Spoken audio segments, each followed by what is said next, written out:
Hello and welcome to my Murder in March interview. My name is Dawn Singh, right under the name DM Singh. I'll be talking to you a little bit today about my book, Regina the Monster Inside, which is involved in this year's Murder in March giveaway. So, hello and welcome.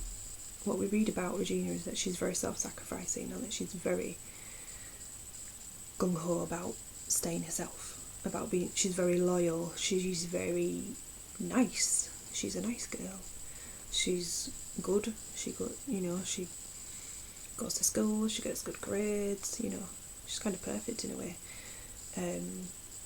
but at the same time she's a little bit weird. This is what we learn in the books, because her family move around, she never has friends, doesn't really know how to have friends, she never had a boyfriend, and she's nearly 16. So it's quite unusual. So she comes from this odd little family, this really insular, odd little family. So that's what we know about her. We get a little bit of a glimpse of her having a bit more fun when she gets to know Imogen and becomes friendly with her.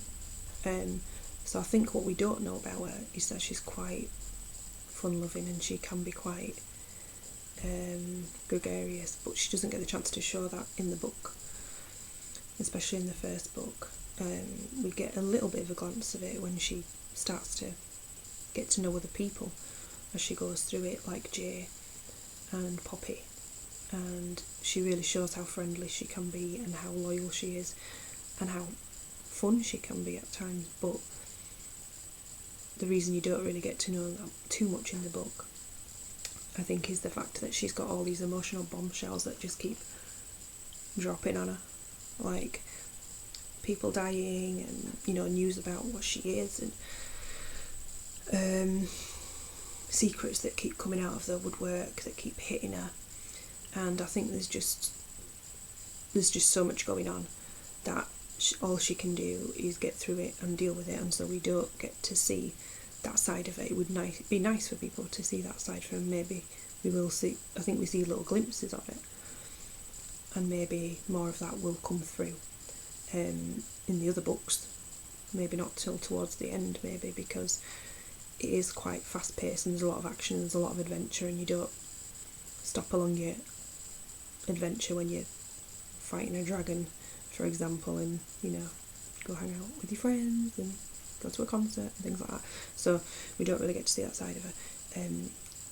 What you also don't get to know about Regina in the book, which a couple of readers know about because they've come to signings and talked to me about Regina and grilled me about where she comes from, is that she's a culmination of myself and my two daughters.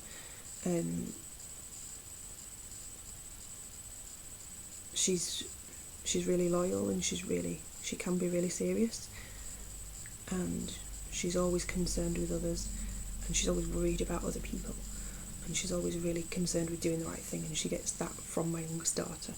That's the character traits that she gets from my youngest daughter, and also a little bit of how she looks, and also my other daughter as well, a little bit of how she looks. The fun side that we see little glimpses of, and the silly side that we see, she gets from my oldest daughter, who's very much like that. The glimpses that we see of Regina that are like me are more to do with little things like her taste in music, like we see her listening to Pearl Jam, and things like being excited about the fact that when she goes to the safe house she has some Doc Martens to wear. So she has like little bits and bats of everyone, so she's like a jigsaw person. Interesting fact.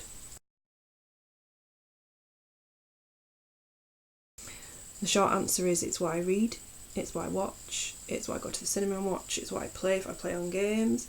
My whole family love this type of thing. We're all giant geeks on it, I guess you would call us. We all love Harry Potter, we all love Lord of the Rings, we all love Shannara Chronicles, we love things like Battlestar Galactica, Star Wars, Star Trek, And on the other on the other scale of things, it's, we love things like period dramas, Jane Austen, the Bronte sisters, things like that. So there's a big range, but I'm no Jane Austen.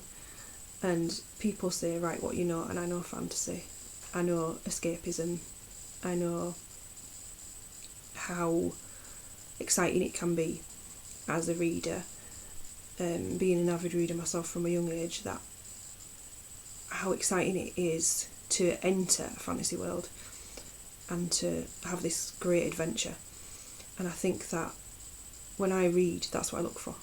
I don't want to read a book, although, everyone reads their own genre, and, I don't want to read a book about someone a mum having a hard time and not being able to pay bills and things like that. That's too real for me. I would rather have something, have a mum who can't pay bills in the middle of it, but why can't she be a vampire?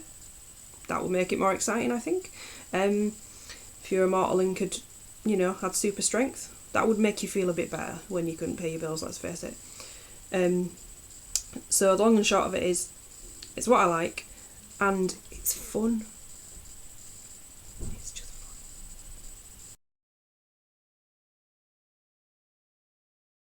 fun. It's a tricky one. I love Regina, because obviously she's the main character, but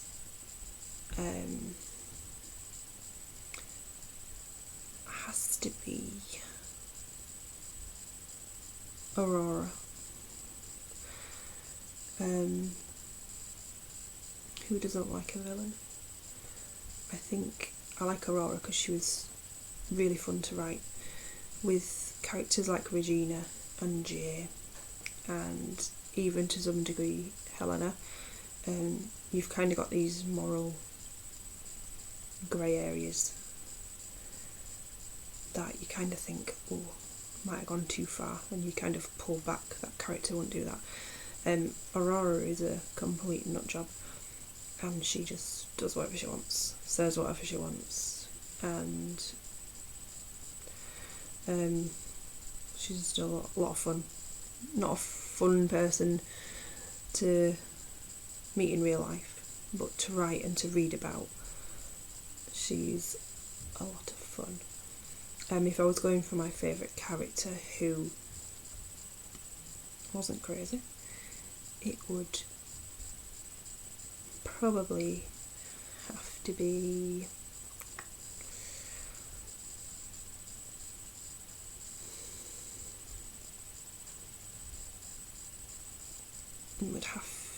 Gerald.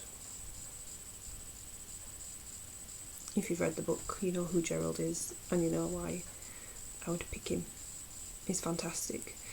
In fact, I think he's the only character who I have been told that if I kill him off in the second novel, people will get on aeroplanes, travel across the Atlantic, and give me a real good beating if I kill him off. They're not too concerned about the other ones, but if I get rid of Gerald, I'm basically dead to them. Which, it's lovely when readers get so attached to characters like that, but it's good to keep them guessing as well. I might have been a bit mean and hinted that I might kill him off, but I'm just messing with them. Maybe. And this is a hard one because there are a lot. There are vampires, there are witches of different categories and varieties, and wizards of different categories and varieties, from changelings to healers to educators to guardians. We have dragons, we have unicorns, we have trolls, werewolves, giants. I don't know if I said giants. And then we've got Regina. I would love to be any of them, to be honest. Oh, nearly forgot. Elves. Can't forget the elves. Elves are quite popular with readers, actually. They love the elves and the nymphs. I don't think I would make a very good nymph or elf. They're quite colourful, they wear a lot of colours, and they seem quite glittery and chirpy and sparky. I don't know if I could pull that off very well. Witches, I would like the power. Wouldn't really like to be a unicorn or an ogre or a giant or a werewolf. Wouldn't want the fleas. I would definitely like to be a vampire, I think, if it was a choice between those things, and that's because immortality would be amazing. Not aging.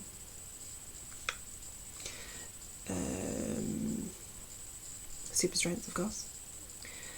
And as those of you who've read my books know, vampires in my book can fly, so that's always handy to have when it's late at night and you need some milk from Tesco. Don't even bother starting the car, off you go. The blood drinking aspect of it won't bother me so much, I don't think, because I guess if you're a vampire, it's like having a sandwich, I guess. And also, you don't need to kill people, so I will be fine with that. So yeah, vampire for the win.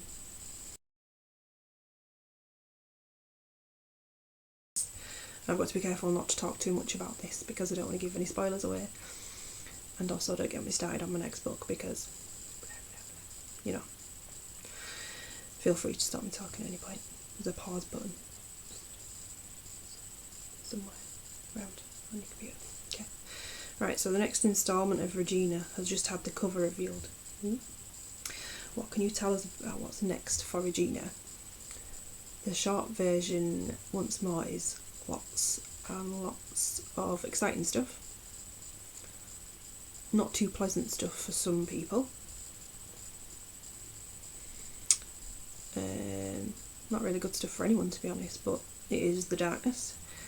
This book was a bit of a challenge because those of you who've read the first book know that Regina ends up going into the darkness.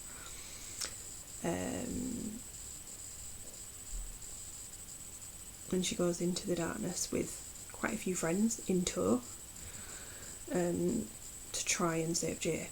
Now, this posed a bit of a challenge because we have half of my characters that are in the mortal realm and half of them that are in the darkness. So my choice was either write 2 books, one that was totally about the darkness and then one that was about Thomas and Shiva and the rest of the people left behind in the resistance, or split book. So I decided to split it, write it as 2 stories and alongside each other but interlocking with each other, if that makes sense.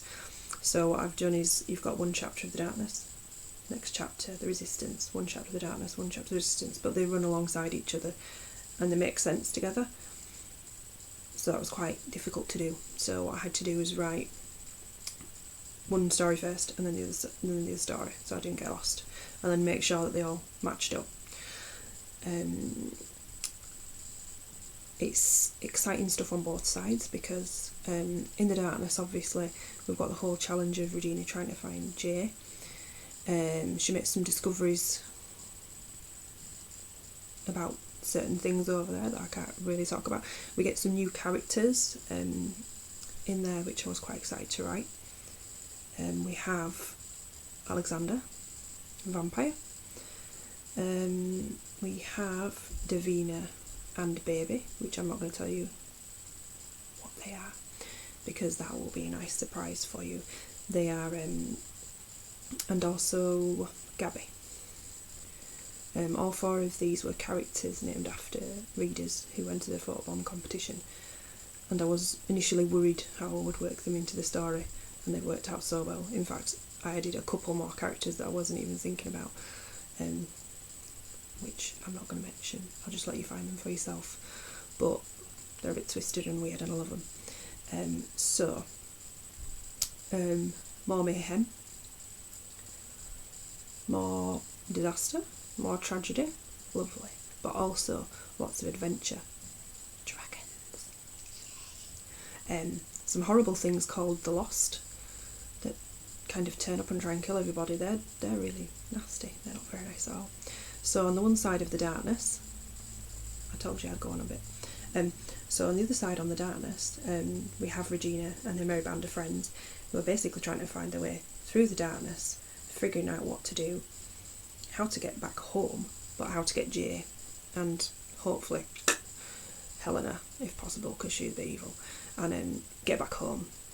And then on the other side of things, we have Thomas and Shiva, who are left with Eli Masters, who is the head of the Council of Elders, who was a big fan of Helena and didn't realise what she was up to. And they've got this whole thing of, how do we explain to him what's happened? How do we get him to realise that Helena wasn't what she said she was, and that Regina is actually good, and kind of bring the magical community back together, which sounds like really boring, like they're having a town council meeting, but it kind of turns vicious and goes into all-out war, as these things generally do. And so that, I thought that might be quite boring to write compared to the darkness, and that ended up being really exciting, because when I start to type sometimes I'm like, no, they're just walking into a room, they're going to talk, no, one's out, we're all going to kill each other. So that was quite exciting, seeing where my head would take me. I think it's I don't know if I should say it, but I think it's better than the first book in ways. The first book is my first book, so in that way it will always be my favourite, but this one I think has got more meat to it. It's faster paced, it's jumping from one thing to another. I think poor Regina's head is spinning around even more so in this one than the first one, if that's even possible. It's got, I'm really sorry, because there's a lot of people out there that are like, I didn't see that coming, that was a massive plot twist, why would you do that? There's a few of those, quite a few of those, so I apologise in advance, and I don't apologise for any of the deaths in them, because if they're in there, tough, they needed to go. I'm just kidding. But I'm not hinting at how many people have died this time. A lot of people are asked. Not telling you. I will say book 3, Bloodbath. That's all I'm going to say. Thank you, C.S. Woolley, for those lovely questions and a trip down memory lane with Regina the Monster Inside today. Up for grabs from me for Murder in March is a chance to win an ebook of Regina the Monster Inside by myself. Also up for grabs, a far more exciting prize, if I do say so myself, is the chance to be in the final book of my trilogy, which will be out in 2017, which is Regina Demons from the Ashes. So a chance to be killed off in this spectacular fashion, which is brilliant. So thank you for listening, and have a lovely murderous match.